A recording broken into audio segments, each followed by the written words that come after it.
Greetings, my dear friends. In the year 2023, we commemorate a remarkable milestone. It's been exactly 23 years since the iconic Coca-Cola Christmas advertisement first graced our screens. Yet, what many may not realize is that this captivating journey began back in 1995, when the company embarked on the creation of a commercial destined to capture the hearts and conversations of millions. Entrusted with this momentous task was a distinguished advertising agency of that era, known for its involvement in producing Star Wars. The challenge was substantial: to scatter dozens of red trucks across the nation, each adorned with tens of thousands of radiant, multicolored lights. Of course, the campaign wouldn't be complete without the slogan, "The real taste of the holidays," which, within days, became deeply embedded in the public consciousness.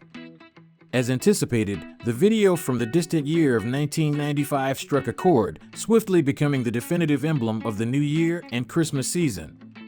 Over time, it even transformed into a synonym for the holiday festivities for generations to come. Truly, on a global scale, this campaign stood as a monumental advertisement for an extraordinary brand. But how did the story of this legendary beverage, cherished by millions across every corner of the globe for over a century, come into being?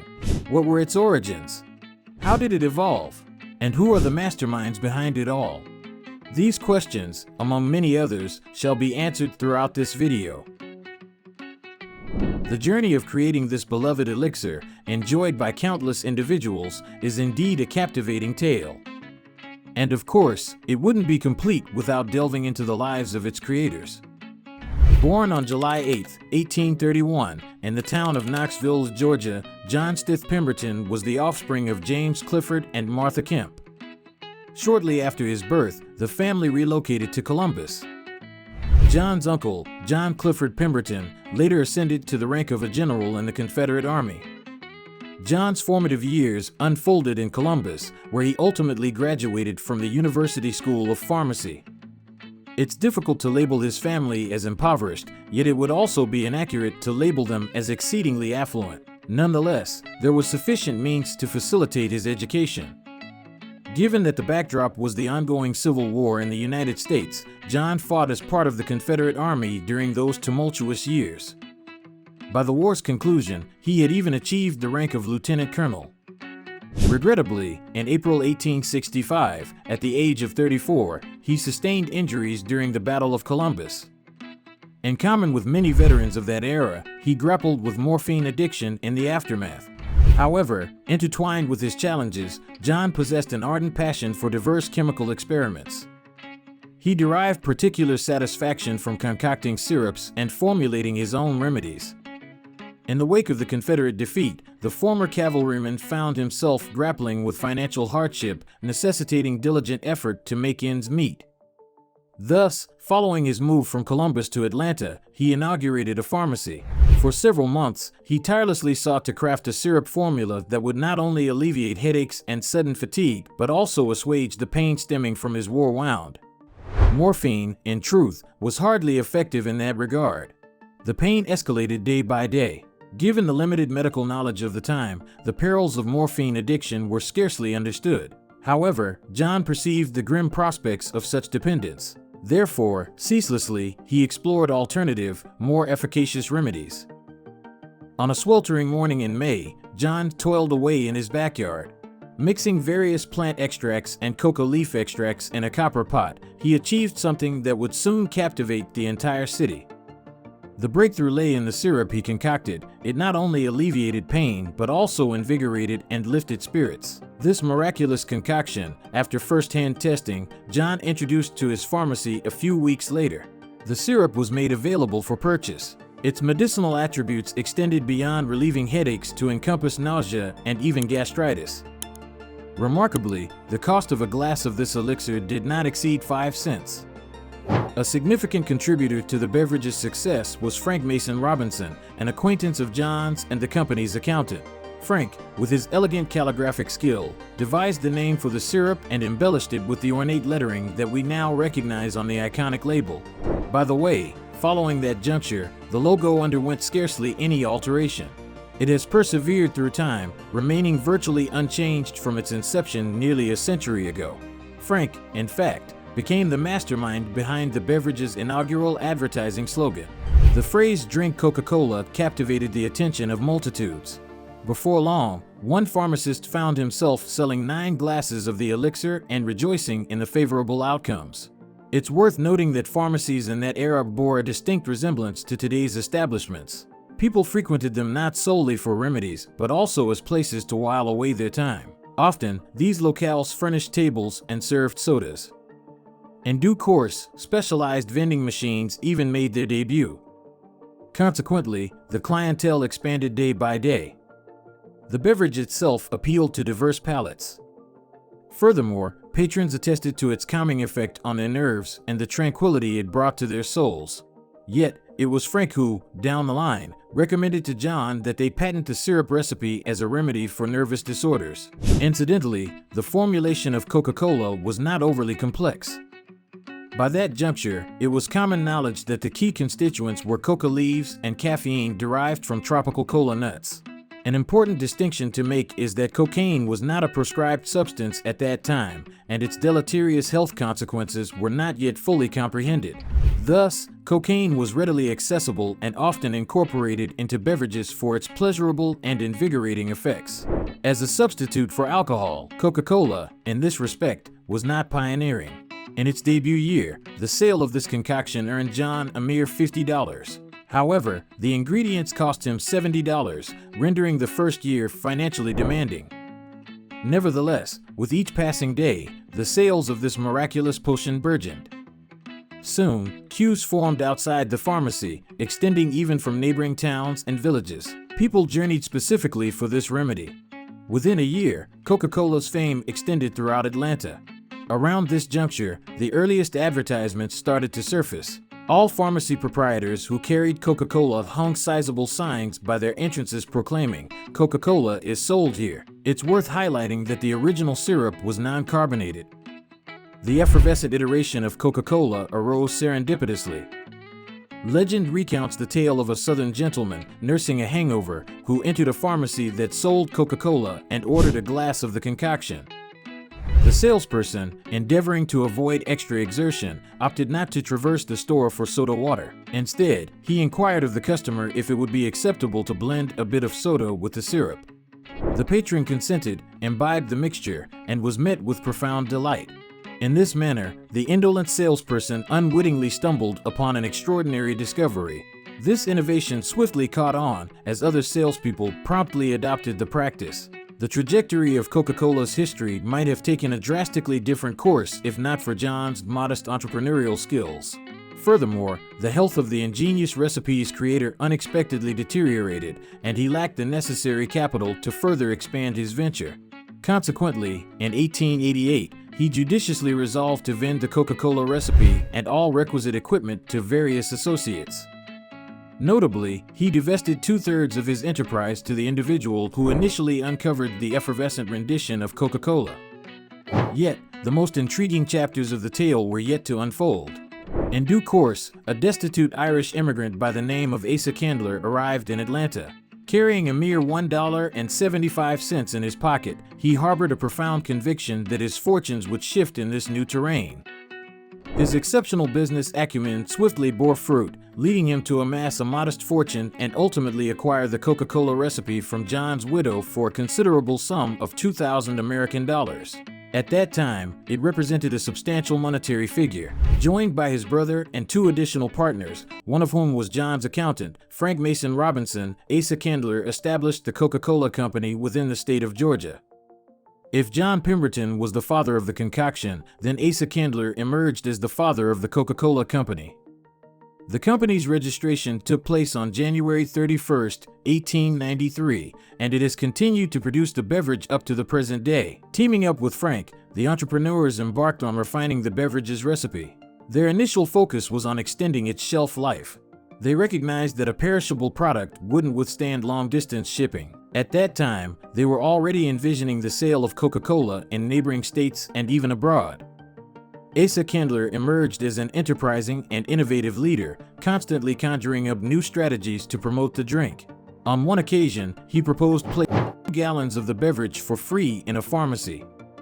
In exchange, the pharmacy owner would provide him with the names and addresses of regular customers. Then, he would dispatch free Coca-Cola coupons to the provided addresses, thus advancing the drink's popularity. Pharmacy owners welcomed this shrewd move by candlers, since customers who visited the pharmacy not only indulged in Coca-Cola but also made additional purchases for their homes. This led to increased turnover in the pharmacies on a daily basis. Furthermore, Asa Candler pioneered the idea of selling various company souvenirs and merchandise to enhance recognition. He is credited with transforming a regular syrup into a globally renowned brand.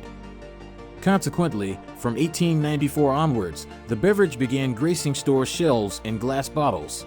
It was imperative for the company's leader that the beverage's packaging be distinct and unmistakable.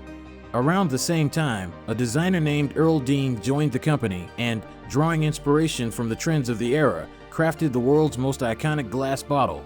With its distinctive shape resembling a bell, the 6.5-ounce bottle stood out in contrast to the conventional bottles used for beverages. Subconsciously, this distinctive packaging had a captivating effect on customers. The delightful drink seemed unparalleled. Its popularity surged at an astonishing pace. The development of their own bottle not only brought substantial profits to the company, but, more importantly, shielded it from imitations. Within the company, a legend persists about a moment when a friend of Candler's promised to reveal a secret for rapidly increasing profits. He paid a substantial sum for the secret, and upon receiving the payment, he leaned in and whispered to Candler, "Bottle the drink." Despite initial reservations due to instances of bottles exploding, leading to legal entanglements, the advice was ultimately heeded. In 1899, the first Coca-Cola bottling plant was established in Chattanooga, Tennessee.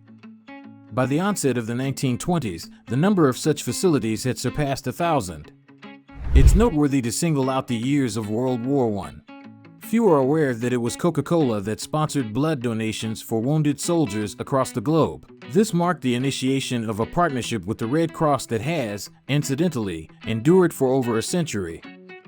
As one advances in age, the notion of passing down the company becomes pertinent.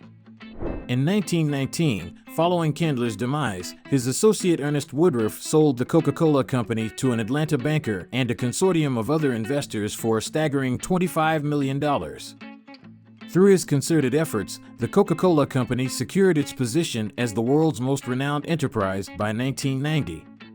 Control transitioned to Robert Woodruff's son, who held his post for 6 decades, attaining the status of a veritable living legend of the company. The new president of the Coca-Cola Company placed paramount importance on the beverage's quality. Robert Woodruff established the Coca-Cola Export Corporation, tasked with expanding the company's global operations. Concurrently, uniform production and sales standards for bottled Coke were ratified, from the recipe and blending of the drink to its placement on store shelves.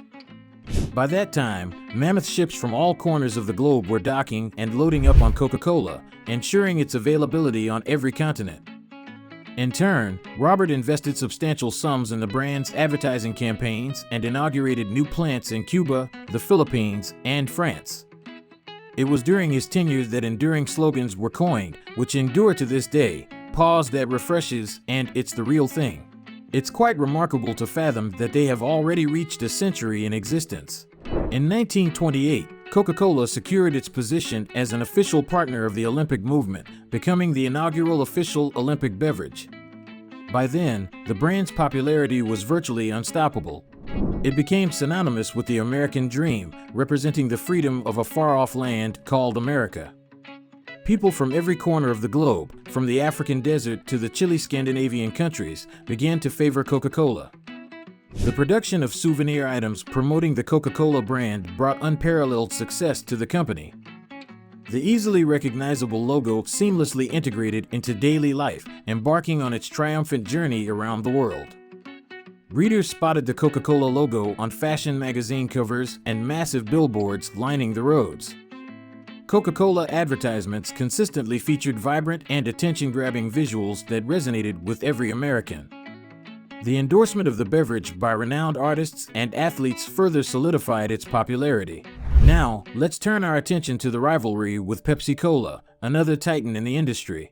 Its history is equally intriguing. By the way, The iconic Santa Claus figure is also linked with Robert's era of leadership. An artist from Michigan named Haddon Sundblom brought Santa Claus to life. Sundblom portrayed Santa Claus as himself, only replacing the cigar with a Coca-Cola bottle. For 3 decades, Sundblom continued to paint a new Santa Claus picture every Christmas. These paintings are now considered treasures in the Coca-Cola archives. They have been displayed at the Museum of Science and Industry in Chicago, the Royal Ontario Museum in Toronto, major department stores in Tokyo and Stockholm, and even the Louvre in Paris. Some of these artworks are part of the permanent exhibition at the Coca-Cola Museum in Atlanta. Speaking of which, so many aspects of our lives are intertwined with Coca-Cola that we often overlook them. For instance, the first vending machines for Coca-Cola bottles emerged in 1933. Stores also introduced 6-pack packaging with 6 bottles, a format that lasted well into the new millennium. Around the same time, the Coca-Cola Company introduced another innovation, portable refrigerators placed in various stores, allowing customers to grab a chilled bottle of their favorite beverage. This eliminated the final barrier between the consumer and the end product. Yes, my friends, it was indeed Coca-Cola that pioneered the refrigerators we now commonly find at the entrance of stores. As we move closer to the World War II era, which left its imprint on the company's trajectory, the onset of the war compelled the company to significantly reduce the price of its product. Robert Woodruff set an ambitious yet achievable goal for his team, ensuring that soldiers could purchase the drink for just 5 cents. Coca-Cola aimed to boost soldiers' patriotic spirit. Remarkably, the war period passed for the company with minimal losses. The leadership's strategic approach yielded fruit a year after the war's conclusion. Coca-Cola's visibility grew even more, and the number of partners seeking collaboration with the company swelled day by day. There were whispers that even Marshal of the Soviet Union Zhukov held an appreciation for this beverage. The post-war years marked a phase of growth and transformation for the company. Coca-Cola introduced new bottle sizes of 0.33 and 0.77 liters. Aluminum cans made their appearance, followed by plastic ones. The Coca-Cola family expanded with the addition of new brands like Fanta and Sprite. Beyond the Olympics, the company also became an official sponsor of the FIFA World Cup. In 1982, the first ever diet drink, Coca-Cola Light, graced store shelves. It swiftly emerged as the most popular low-calorie beverage. The range of flavors gradually expanded, introducing cherry, vanilla, and lime-infused Coca-Cola. In 1988, Coca-Cola entered the closed Soviet market, establishing production at the Moscow brewery. Zooming in on the 1990s, it was a time of advertising resurgence for the company. One of the most iconic commercials, Northern Lights, captured attention and buzz. Firstly, the concept proved to be a winner, and secondly, computer-generated special effects were employed for the first time in advertising campaigns. This marked the genesis of the Polar Bears association with Coca-Cola, solidifying its place alongside Santa Claus. In 1997, the company achieved a true global record by selling as many beverages in 12 months as it had in the previous 7.5 decades. Just ponder those numbers and volumes for a moment. Naturally, there was no more debate about Coca-Cola being the world's most popular drink. The early 2000s ushered in rapid growth and advancement for the company across all domains. The bottle design underwent change, becoming sturdier and lighter. Coca-Cola also invested substantial resources in crafting eco-friendly packaging and enhancing recycling efforts. The level of collaboration with other companies expands with each passing year. In 2017, Coca-Cola shifted its trajectory of development.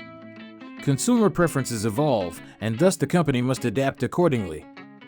Within just a single year, the company significantly reduced the sugar content in its beverages and identified a practical packaging format.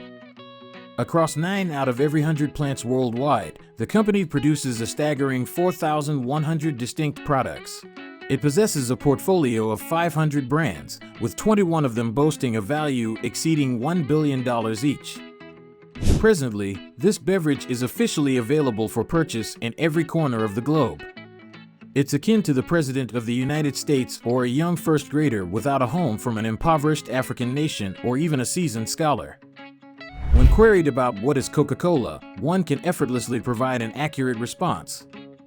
This is because, regardless of one's perspective, statistical data indicates that a whopping 94% of the world's populace has savored Coca-Cola at least once. There are equally captivating details about Coca-Cola, its impressive ability to eradicate rust, achieved through the orthophosphoric acid content within. It's also common knowledge that cola effectively removes limescale from tea kettles and deposits from toilets. However, its application for such tasks is not recommended, as there exist specialized products containing the required acid. Coca-Cola's effectiveness extends to bloodstain removal. American law enforcement officers even store several gallons of Coke in their patrol vehicles to cleanse bloodstains from accident sites on the asphalt. Speaking of volumes, if all the produced Coca-Cola were distributed in bottles to every inhabitant of our planet, each person would receive approximately 800 bottles of this delightful beverage. Simultaneously, a staggering 8,000 glasses of Coca-Cola are consumed around the world every second. Another captivating nugget is that the very first outdoor Coca-Cola billboard was painted all the way back in 1904 and still remains in place in the city of Cartersville, Georgia. Also of intrigue is the fact that the two countries with the highest per capita consumption of Coca-Cola have absolutely no commonalities. On one side, we have the expansive continental subtropical Mexico, and on the other, the diminutive island subpolar Iceland. These are precisely the nations where Coca-Cola is consumed the most. Down under in Australia, you'll find the longest delivery route for Coca-Cola. The company's truck drivers must traverse a staggering 1,800-kilometer route to bring the products from Perth, South Australia, to the towns of Kalgoorlie and Port Hedland. And, of course, my friends, let me delve into the final days of the man who conceived this globally renowned beverage. Often, as life unfolds, when you invent something and become a creator, it's difficult to fathom that your creation will endure for many years. The originator of Coca-Cola passed away in abject poverty at a relatively young age of 57 on August 16, 1888. He was laid to rest in a pauper's burial ground. Citizens rallied across the city to collect funds for his funeral. A gravestone for the founder of the Coca-Cola Company was finally erected 70 years later. These are the very realities of our existence. Could John Stith Pemberton have ever envisioned that his invention would forever alter our world? It's doubtful. Nonetheless, today, Coca-Cola stands tall as one of the planet's premier brands. The company champions waste separation, participates in environmental initiatives, and devises specialized programs to educate the younger generation. This global powerhouse evolves rapidly, continually surprising with novel flavors and, of course, original advertisements that improve with each passing year. To sum it up, discussions about Coca-Cola could extend indefinitely. I've endeavored to distill all the information and highlight the most intriguing aspects. I hope you find it worthwhile. That's all from me for now. If you liked the video, give it a thumbs up and subscribe to the channel, you won't regret it. Also share your reflections on the narrative you've heard and also divulge your beverage preference. Take care, and until next time.